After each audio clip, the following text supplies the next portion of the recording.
J'ai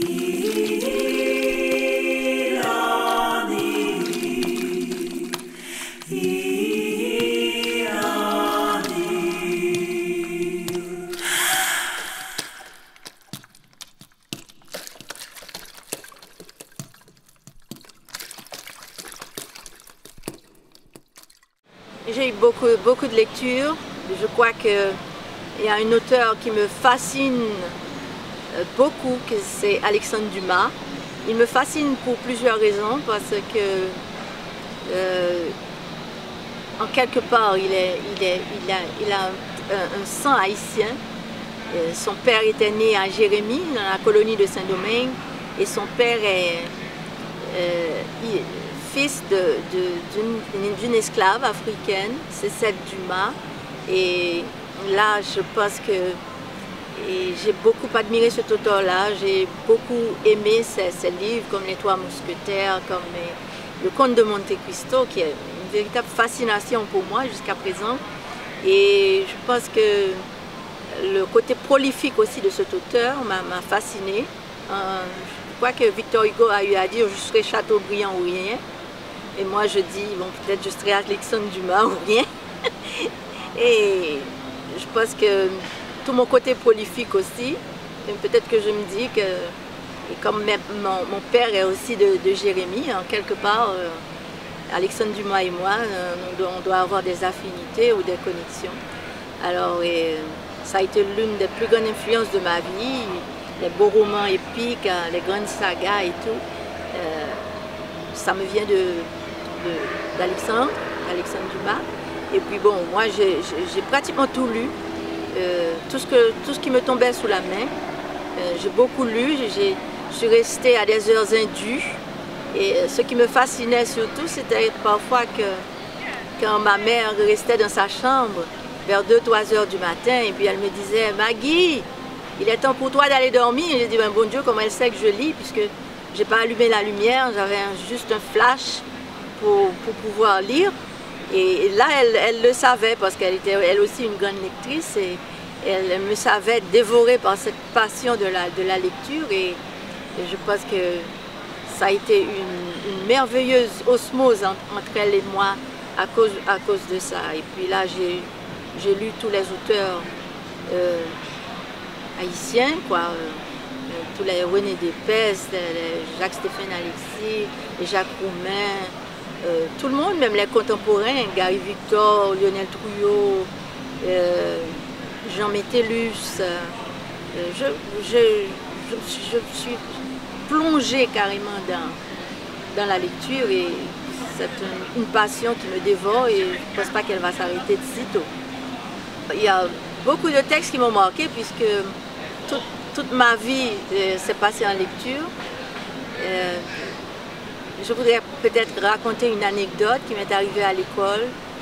C'est une anecdote pour moi qui est importante et qui sera importante dans ma vie d'auteur, puisque c'était un cours de littérature, et là on m'avait demandé de faire des dissertations, et j'avais toujours l'impression de bien faire, et là j'avais un prof, je ne sais pas pourquoi, peut-être qu'il n'aimait pas trop mon genre ou mon style. En tout cas, il s'amusait à me donner 2,50 sur 10 pour des devoirs que mes parents aussi jugeaient extrêmement intéressants et extrêmement bons aussi. Et là, je m'étonnais à chaque fois qu'il me donne 2,50 sur 10. Et un jour, ce que j'ai fait, j'ai été dans la bibliothèque paternelle, j'ai copié un texte de Victor Hugo, textuellement, et là j'ai soumis le devoir, et j'ai passé un week-end vraiment infernal parce que j'étais stressée, je ne savais pas ce qui allait m'arriver avec ce texte copié sans rater une virgule. Et là, le lundi, j'arrive à l'école, vraiment le cœur battant la chamade. Je me dis qu'est-ce qui va se passer, parce que c'est un plagiat complet que j'ai eu à faire. Et là, quand il a fallu donner les notes, on est arrivé à la lettre P, et là ça a été papillon, et puis moi je suis carrément émotionnée, et puis là il me dit 0. Là je suis sidérée, et puis j'éclate de rire. puis là, il dit, vous n'avez pas honte, vous avez 0 et vous riez. J'ai dit, mais monsieur, excusez-moi, vous avez donné 0 à Victor Hugo. Il m'a dit, mais vous êtes folle, vous ne savez pas qui est Victor Hugo? C'est l'un des plus grands auteurs du monde. Il a marqué tout un siècle, si ce n'est 2. Et là, vous prenez pour Victor Hugo. Il dit, monsieur, je suis désolé, mais j'ai copié textuellement un texte de Victor Hugo et vous lui avez donné 0. Alors là, il m'a dit d'aller à la préfecture, d'aller à la direction, qu'il ne tolérait pas mon impertinence et tout. Et puis là, dans ma vie d'auteur, chaque fois que je suis assaillie par le doute et tout, je me dis, mais Maggie, écoute, Victor a eu 0 et toi tu as eu 2,50, c'est beaucoup. Alors pour moi, ça a été une anecdote marquante dans mon existence d'auteur.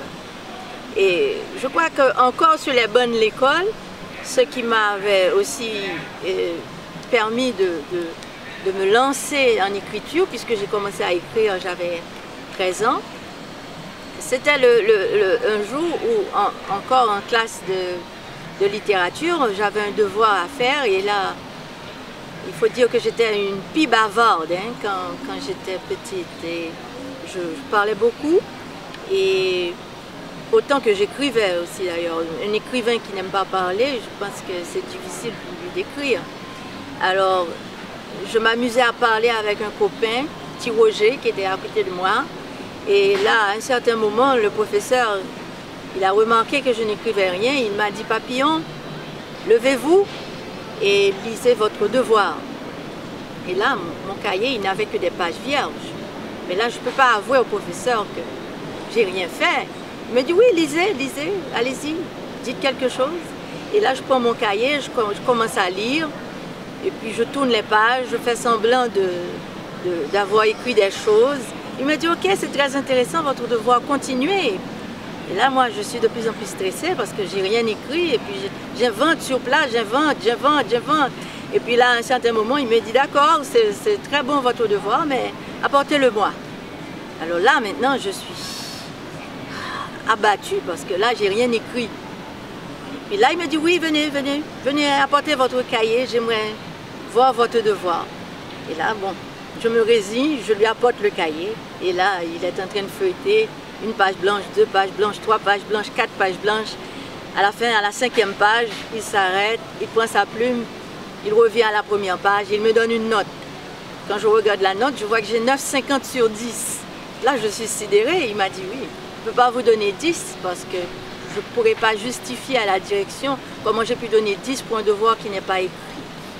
Alors, je pense que comme auteur, ça a été un élément très marquant de mon existence et ça m'a permis aussi d'avoir une très grande confiance en moi, même quand je dois faire des conférences et tout. J'arrive avec les 2 mains vides et je passe 2-3 heures à parler et à dire des choses carrément de tête.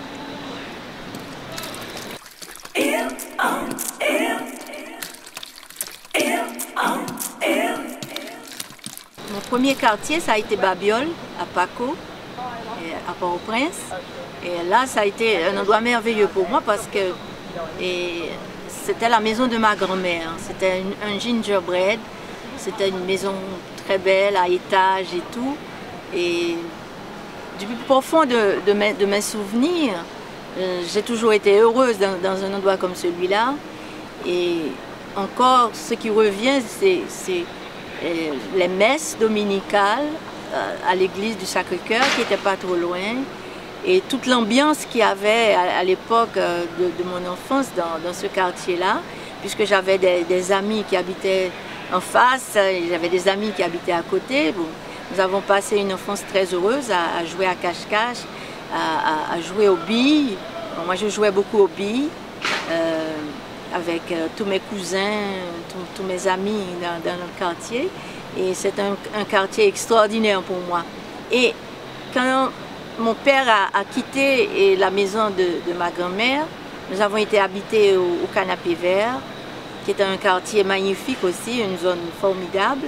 Et nous sommes restés attachés à Babiole. Nous sommes restés vraiment liés avec ce quartier de Babiole, parce qu'on y allait chaque week-end et les journées chez ma grand-mère, elles n'étaient pas négociables.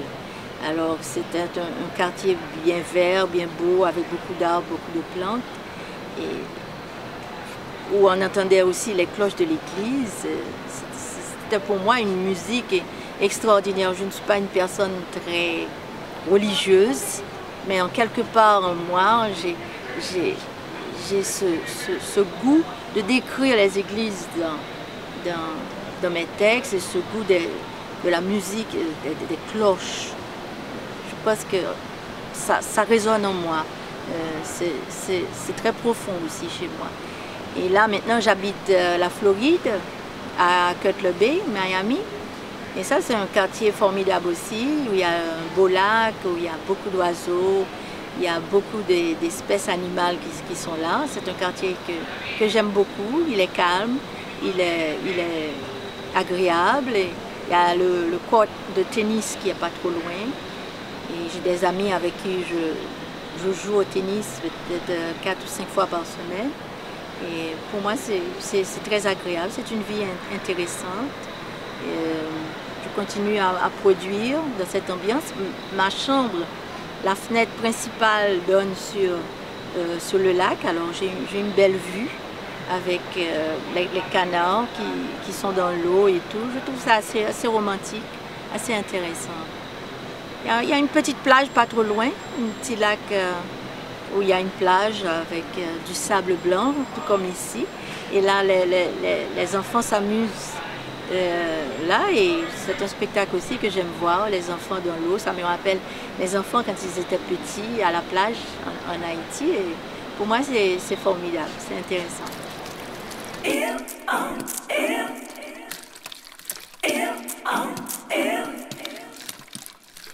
Bon, oui, ma petite enfance, elle se passe très bien et je pense que j'ai été très heureuse étant petite, malgré que je sois née sous la dictature des Duvalier, mais la prime enfance a été formidable.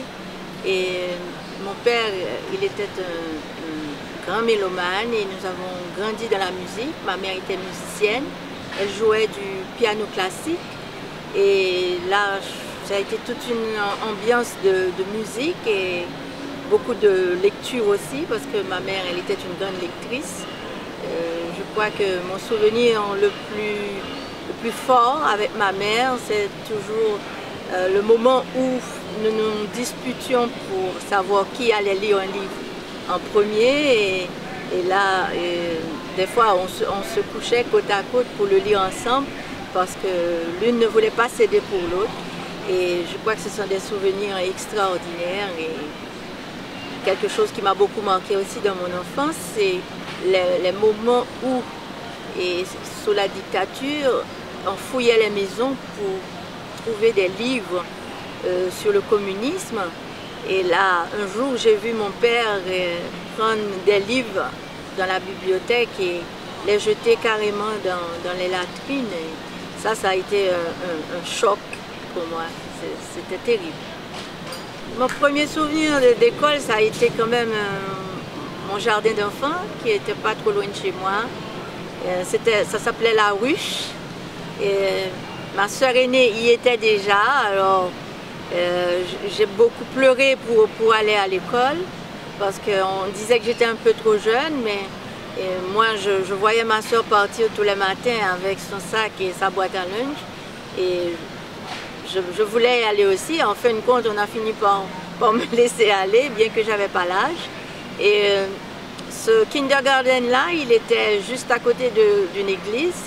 C'était l'église de mon quartier, l'église du Sacré-Cœur.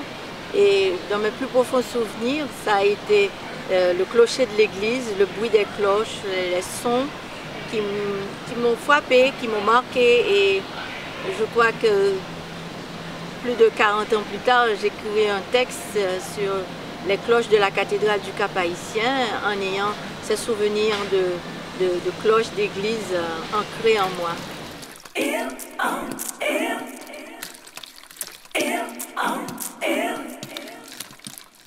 Mon aventure dans l'écriture, ça a commencé très tôt, comme je l'ai dit déjà.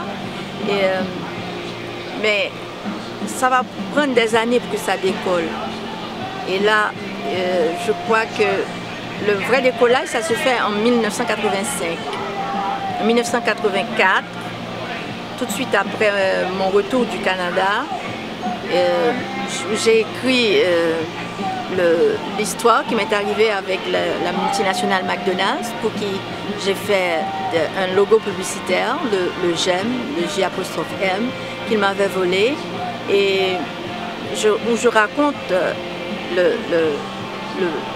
l'histoire de mon aventure en allant assigner une immensité, une multinationale comme McDonald's. Et là, je suis très jeune, j'ai 22, 23 ans, et je les attaque en justice. Et là, j'ai écrit ce livre-là que je vais sortir 20 ans plus tard, en 2002. Et là, ça m'a donné le goût de continuer à écrire, puisque j'avais écrit des textes à 13 ans que j'avais malheureusement déchirés. Et en 1985, je commence avec la Marginale, que je publie en 1987. La dictature des Duvalier a pris fin en février 86. Je voulais publier le roman en 86, mais il y a eu des contraintes parce que je décrivais les horreurs de la dictature. Et là, ma mère, elle a eu un peu peur. Elle a dit, ah non, écoute, c'est pas parce que les Duvalier sont partis en février que tout va aller bien et que personne ne va vouloir t'agresser parce que tu as écrit ici, tu as écrit sur le Fort Dimanche, la prison, les tortionnaires qui étaient là sur place pendant toutes ces 30 années. Et là, j'ai essayé de tempérer un petit peu mes ardeurs. Et là, en 1987, n'y tenant plus, voilà, j'ai sorti le roman, La Marginale. C'est un roman très fort. Il commence par le viol d'une jeune fille en plein carnaval, une jeune fille de grande famille. Et là, tout ce qu'il va avoir comme drame psychologique autour de ce viol-là et comment elle va pouvoir s'en sortir. Et je pense que c'est un roman très fort, d'un coup, très copieux aussi, très volumineux. J'avais beaucoup à dire sur ce que j'ai vécu parce que la dictature quand même, ça nous a marqué dans beaucoup de sens. Parce que un jour je suis arrivée à la bibliothèque Pied-Poudré en Haïti, ça fait peut-être, je ne sais pas, une quinzaine ou une vingtaine d'années, et j'ai pleuré parce que j'ai vu des enfants en train de lire, des enfants qui étaient assis par terre avec leurs livres devant eux. Tandis que nous qui sommes nés sous la dictature des Duvalier, on n'a jamais eu ça. Il n'était pas question d'avoir une bibliothèque où les jeunes peuvent se réunir pour lire. Toutes sortes de réunions étaient bannies sous la dictature. Alors, parce qu'il ne fallait pas que les gens se réunissent, puissent parler ou puissent discuter d'un livre qu'ils ont lu ou pas.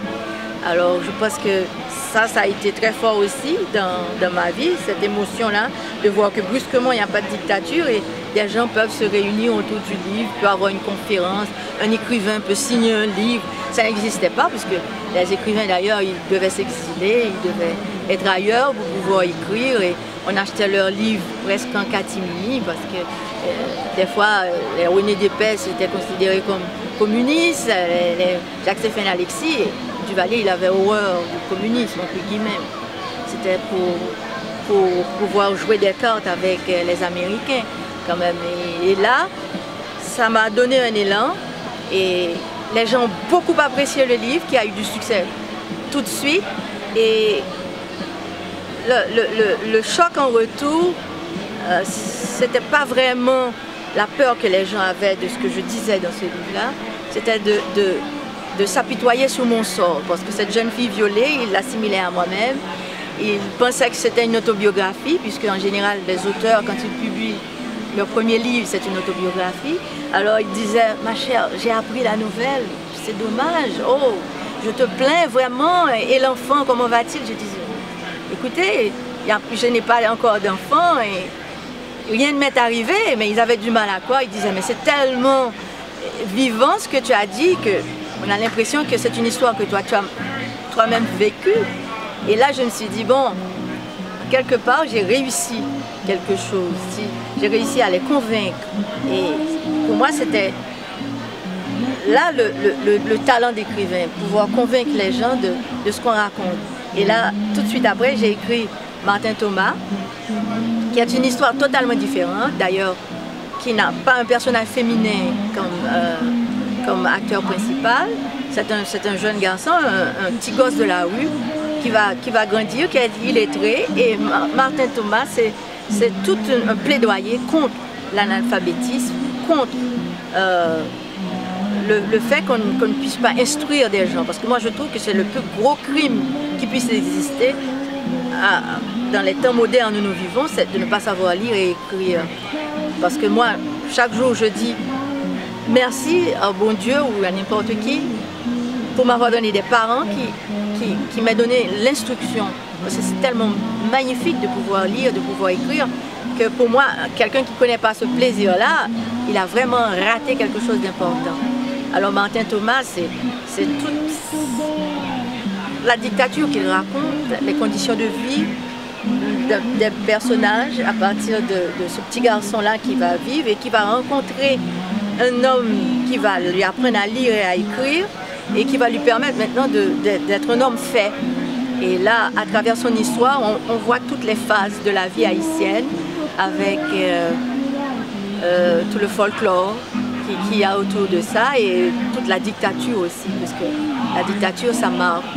Et ensuite, maintenant, je me suis émancipée un peu de la dictature. J'ai dit un peu parce qu'en quelque part, on va retrouver dans presque tous mes textes, mes recueils de nouvelles, on va retrouver cette ambiance de dictature, ces petits faits qui ont frappé mon imaginaire. Et je crois que Yannick Lahens a écrit un texte qui pour moi est très important, qui s'appelle La Chambre interdite. Pourquoi c'est important? C'est parce que à la maison, nous avons vécu quelque chose comme ça. Il y avait l'oncle de ma mère, qui était colonel des forces armées d'Haïti, s'appelait Alexis Polignis.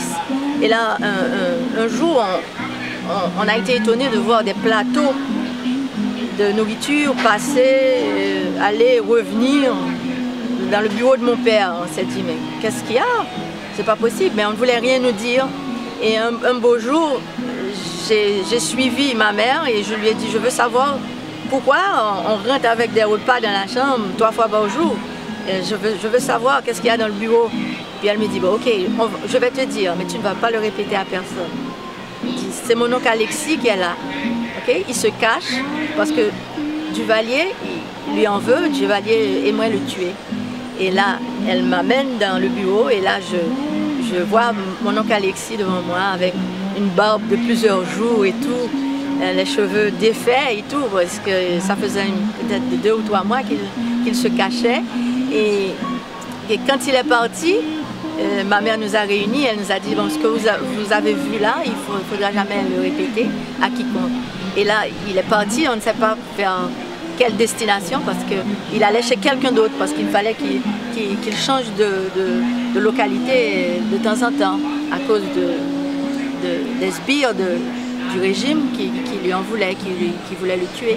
Alors ça aussi, ça a marqué mon univers d'écrivain, mais au fur et à mesure aussi, je voulais me sortir de là, me sortir du carcan aussi, de n'avoir que ça à dire. Alors maintenant, j'ai travaillé d'autres textes, et ensuite ça a été La Saison du Pardon, qui est un texte qui ramène encore le lecteur un peu de politique, mais la politique qui se faisait en 1935 sous le gouvernement de Sténio Vincent. Mais ça a été une belle histoire de familles qui se sont affrontées un petit peu pour des postes, comme ça se fait aujourd'hui en Haïti jusqu'à présent. Un tel devait être magistrat, l'autre devait être député, et puis là ça a foiré un jour et ça a amené tout un massacre qui a été néfaste pour ces 2 familles en question qui habitaient dans le sud-est, du côté de Jacmel. Et là, je vais fourber mes armes pour pouvoir rentrer dans la peau d'un personnage qui n'est pas du tout jeune, c'est un vieillard et là je suis très heureuse de pouvoir camper ce personnage-là et de le rendre crédible. Je pense que c'est important pour un auteur de pouvoir jouer sous plusieurs plans et avoir des personnages qui ne sont pas forcément ni hommes ni femmes, ni jeunes ni moins jeunes. Je joue aussi sur d'autres plans et là ça va me permettre de m'affirmer aussi en tant qu'auteur. Ces livres-là, ils sont sortis en 1997, ils ont été extraordinairement bien reçus aussi et j'ai même eu un article de Dany Laferrière dans le journal Le Nouvelliste que je veux publier d'ailleurs sur le site de e-learning parce que c'est une critique vraiment élogieuse et concernant ces textes-là, Passion composée et La saison du pardon, sortis tous les deux ensemble en 1997. Et là, en 1999, c'est pratiquement une année charnière aussi pour la littérature jeunesse, puisque la littérature jeunesse, ça ne se faisait pas beaucoup en Haïti. Il y en avait seulement quelques livres de Bouki et de Malice, et avec Rodney Saint-Éloi des éditions Mémoire. Et il a commencé avec cette collection Enfants d'Haïti, et là, la légende de Quisqueya est née, succès phénoménal depuis plus de 10 ans. Et je pense que ça m'a donné beaucoup de confiance en moi aussi pour rentrer dans la littérature jeunesse, et ça a amené Le Trésor de la Citadelle Laferrière, qui est un texte pour moi extraordinaire aussi, et Sortilège au Carnaval de Jacmel, et La légende de Quisqueya 2, et bientôt va sortir Babou chez le Faiseur de Songes, qui est aussi quelque chose d'important pour moi, qui a rapport à mon enfance aussi, et à une partie de mon vécu qui est dans ce texte-là, qui est très important. Et je pense que la littérature jeunesse est une littérature importante parce que avec cette forme d'écrit là, je guide en quelque part les jeunes, et pas seulement les jeunes de chez moi, parce que des fois le texte a un caractère universel, c'est juste que ça permet à l'enfant d'avoir une direction, une directive. Alors, ce sont des textes importants. Des fois, on a tendance à minimiser la littérature jeunesse, mais la littérature jeunesse est une littérature extrêmement importante et dans laquelle on ne badine pas, parce qu'on ne peut pas dire n'importe quoi. On peut fausser le comportement de toute une jeunesse à cause de ce qu'on a dit et ce qu'on a écrit, parce que les jeunes, quand ils sont avec vous, ils le sont. Ils ne sont pas regardants, ils ne savent pas qui vous êtes. Tout ce qu'ils savent, c'est que ce que vous avez écrit, ils l'aiment. Et là, c'est une confiance totale qu'ils vous accordent. Et je pense qu'il faut toujours être à la hauteur de cette confiance-là. Et dans la littérature jeunesse aussi, je fais un travail d'un apprentissage de tout le patrimoine qu'il y en a en Haïti. Parce que mon rêve, c'était d'écrire des livres jeunesse partout où il y a des patrimoines, partout où il y a eu un combat intéressant pour l'indépendance et tout. Et ça a commencé aussi avec La légende de Quisqueya dans le Pic Macaya, qui est quand même un site extrêmement important, qui a été classé patrimoine mondial par l'UNESCO. Et ensuite, j'ai été au Cap haïtien, dans la Citadelle Laferrière, avec le Trésor de la Citadelle Laferrière. Et ensuite, le Carnaval de Jacmel.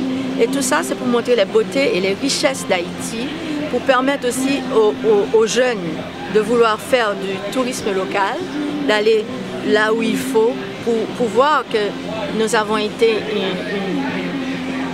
une patrie intéressante. Nous avons mené un combat qui nous a donné une force au niveau international, même si par la suite nos dirigeants actuels ont totalement fait fausse route. Mais ces jeunes-là, ils doivent apprendre à connaître leur pays pour pouvoir eux-mêmes, quand ils seront en âge de le faire, et vouloir valoriser ce patrimoine et ces richesses que nos ancêtres nous ont laissées. Alors c'est important aussi parce que je parle des mets haïtiens, du goût de la cuisine haïtienne, et je développe ça chez l'enfant. Et là, quand les livres voyagent, les enfants d'autres régions, d'autres pays en jouissent aussi. Et eux aussi, j'aimerais qu'un jour ils se disent, ma prochaine destination, c'est Haïti. Et là, c'est là que ces textes-là sont importants. C'est toute mon enfance, toute mon adolescence passée dans une Haïti qui était nettement différente de ce qu'il y a aujourd'hui. Parce que les enfants, ils peuvent même plus sortir, aller se balader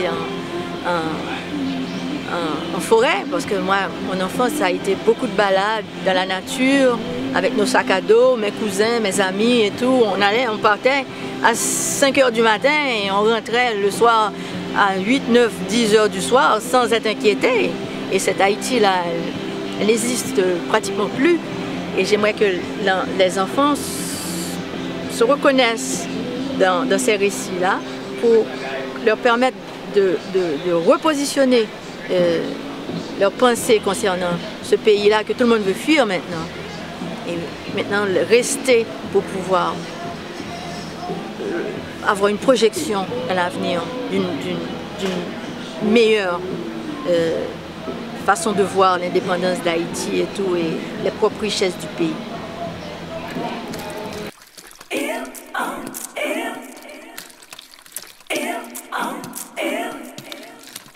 Pour la question d'insularité, c'est extraordinaire, mais le fait d'être né sur une île des Caraïbes, pour moi, c'est quelque chose, parce que j'ai passé mon enfance à la mer, à la plage, une enfance vraiment très heureuse. Mon père avait un terrain du côté de Mariani, à l'époque où il n'y avait pas encore toute cette agglomération. Mais chaque dimanche, on allait à la plage et moi, l'île, toute l'idée d'être sur une île, c'était ça, c'était la mer, c'était la piscine, c'était les jeux et tout, le soleil à n'en plus finir, le beau temps. Et je pense qu'il est arrivé très tard, cette sensation d'avoir été une personne chanceuse, d'être née dans une île des Caraïbes, parce que vers 21 ans, quand j'ai été habiter le Canada et qu'il a fait très froid, qu'il y avait la neige et tout, alors là, je me disais, bon Dieu, qu'est-ce que ça a été bon d'être au soleil avec mes orteils dans le sable et tout. Et là, j'ai beaucoup apprécié le fait d'être né non seulement sur une île, mais aussi sur une île des Caraïbes, où il y avait des cocotiers, des palmiers. Et peut-être que j'ai fait le choix d'habiter Miami, peut-être à cause de ça, parce que ça me rappelle un petit peu chez moi, il y a le beau temps. Regardez-moi là, nous sommes en plein mois de janvier, il y a des tempêtes de neige un petit peu partout dans le nord. Et là, nous sommes relax au soleil, en bras de chemise, avec les orteils dehors. Alors moi, je dis que je ne suis pas née pour rester dans un freezer. Je suis née pour être à l'air comme ça. Alors, moi, là, cette sensation d'être sur une île, c'est formidable. On a l'impression d'être toujours en vacances.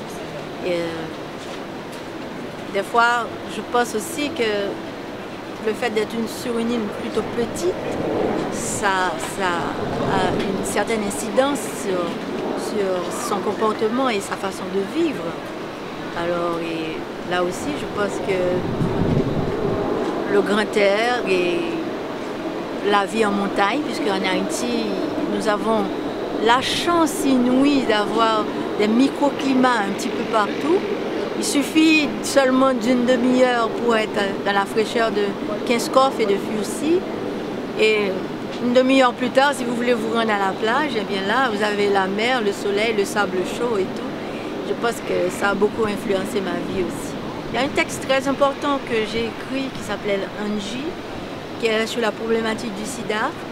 Et je l'ai écrit au Cap Haïtien. J'ai terminé l'écriture sur Cormier Beach, Cormier Plage, au Cap Haïtien. Et moi, c'était extraordinaire de marcher à 5 h du matin, d'écrire le texte et d'avoir les vagues et la mer qui mouillait mes pieds et tout. Oh, ça, c'est pour moi, ça n'a pas de prix. Ça n'a pas de prix. C'est formidable d'être une Ilienne comme on dit. J'aime, j'adore.